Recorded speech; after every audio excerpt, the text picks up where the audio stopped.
கோர்ட்டுக்கு நீ ஒரு முறை வந்தா போதும். கல்யாணம் எப்படி நடந்துச்சுன்னு கோர்ட்ல சொன்னா டிவோர்ஸ் ஈஸியா கிடைச்சிரும். அம்மா, யமுனா பாவமா? என்னடா பாவம்? என்ன பாவம்? நீதான் வேணும்னு உன்னை ஏமாத்தி கல்யாணம் பண்ணிட்டு இங்க வந்து உட்கார்ந்துட்டு இருக்கா. அவ பாவமா?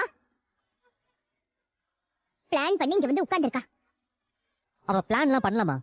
அவளோட எனக்கு செட் ஆகலதான். அவளை நான் என் வைஃபாலாம் பார்க்கலதான். அதுக்காக அவ பிளான் பண்ணி என் சொத்துக்காகலாம் எனக்கு கல்யாணம் பண்ணல.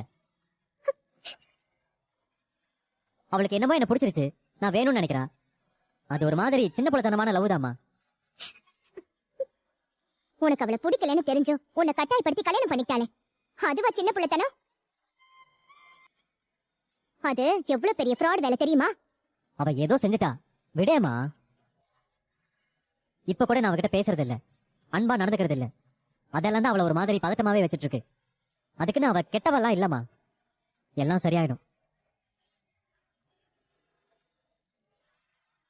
அவ கூட நான் சேர்ந்து வாழ்வனா இல்ல நாங்க ஹஸ்பண்ட் அண்ட் ஒய்ஃபா இருப்போமா, இதெல்லாம் எனக்கு தெரியலமா. ஆனா இந்த மாதிரி நான் இருக்கிறது அவளுக்குமே கஷ்டம் தான். அதுக்காக என்ன ஃபோர்ஸ் பண்ணிட்டு அவன் மேல அன்பால என்னால நடிக்க முடியலமா. அதே சமயம் டிவோர்ஸ் பண்ற அளவுக்கு நான் சீரியஸ் எல்லாம் எதுவும் யோசிக்கல. இனிமே டிவோர்ஸ் பத்தி எல்லாம் பேச வேண்டாம். எத்தனை நாளைக்கு நான் இப்படியே இருப்ப? அதெல்லாம்